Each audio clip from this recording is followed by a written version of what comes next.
অনেকে জিজ্ঞেস করলে অনেকে বলে রোজার মূল উদ্দেশ্য হচ্ছে না খেয়ে থাকা। না, অনেকে বলে গরিবদের কষ্ট অনুধাবন করা রোজার উদ্দেশ্য না। রোজার উদ্দেশ্য কি, সিয়াম পালনের উদ্দেশ্য কি, এটা আল্লাহ তাআলা স্পষ্ট এই আয়াতের পেছনে বলেছেন যে লাআল্লাকুম তাত্তাকুন, যাতে করে তোমরা আল্লাহ সচেতন হতে পারো, আল্লাহ ভীতি তোমাদের মধ্যে গ্রো করে, গড কনসাসনেস, আল্লাহ কনসাসনেস, আল্লাহ সচেতনতা যেন বাড়ে, দ্য সেন্স অফ অ্যাকাউন্টেবিলিটি। আল্লাহর সুপ্রিম কোর্টের কাঠগড়া এই দুনিয়াতে আমি যাই করলাম তার সবকিছু যে পাই টু পাই হিসাব দিতে হবে, এই sense, to enhance the sense that whatever we do Allah is watching me।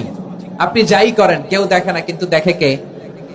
শুরুতেই তো জিজ্ঞেস করেছিলাম যে কেউ যেটা দেখে না সেটা দেখেন কে, কেউ যেটা শোনে না সেটা শোনেন কে? এর নাম হচ্ছে লাআল্লাকুম তাত্তাকুন, যাতে করে তোমরা আল্লাহ সচেতন হতে পারো, আল্লাহ ভীরু হতে পারো। দুনিয়ার কেউ দেখে না, কিন্তু আল্লাহ দেখে। এটাই রোজার মূল শিক্ষা। আমার প্রিয় ভাইরা, আপনি লুকিয়ে লুকিয়ে ঘরের ভেতরে অন্যায় করেছেন, পাপ করেছেন, আপনার বাবা দেখে নাই, মা দেখে নাই, স্ত্রী দেখে নাই, কিন্তু দেখেছে কে? আল্লাহর চোখ ফাঁকি দেয়া যায়?